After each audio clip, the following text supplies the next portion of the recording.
Un des très rares établissements assurant l'éducation des enfants atteints d'autisme dans tout Madagascar, cette école.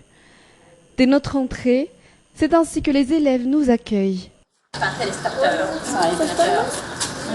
12 licences. C'est la caméra pour.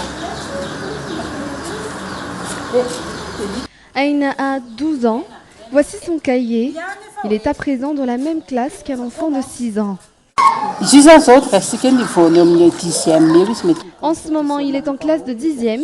Il commence petit à petit à s'y faire. Là, il semble être un tout petit peu enthousiaste d'étudier, ce qui n'était pas le cas l'année dernière.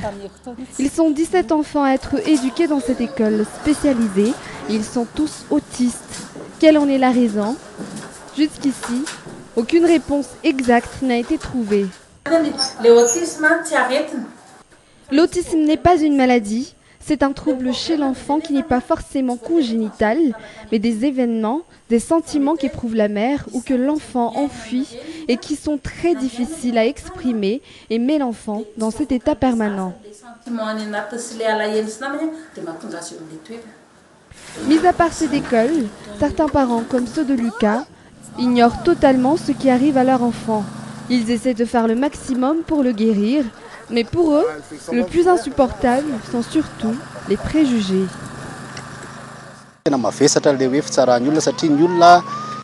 Ces préjugés nous pèsent lourd.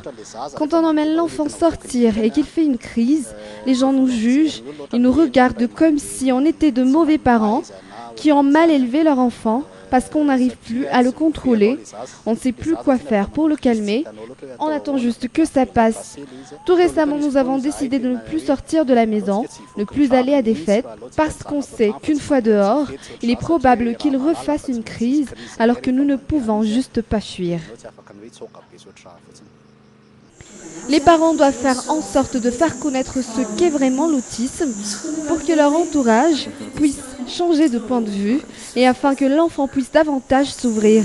C'est ce que Mboulatine, la mère d'Achille, un enfant autiste, essaie de faire en effectuant une pétition sur Internet.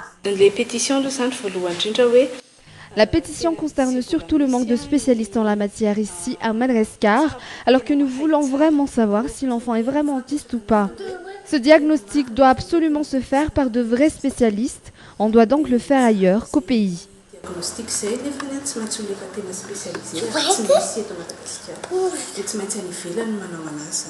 Cette mère de famille n'en restera pas à la pétition.